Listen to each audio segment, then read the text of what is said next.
p.m. At 6:53 p.m., a severe thunderstorm was located near Owensville, or near Princeton, moving south at 10 miles per hour. Expected hazards include 60 miles per hour wind gusts and quarter-size hail. This is a radar-indicated threat. The following impacts are expected. Hail damage to vehicles is expected. Expect wind damage to roofs, siding, and trees. Locations impacted include Princeton and Francisco.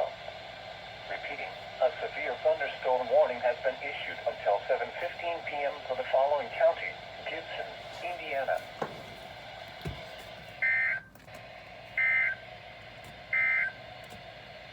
Severe thunder.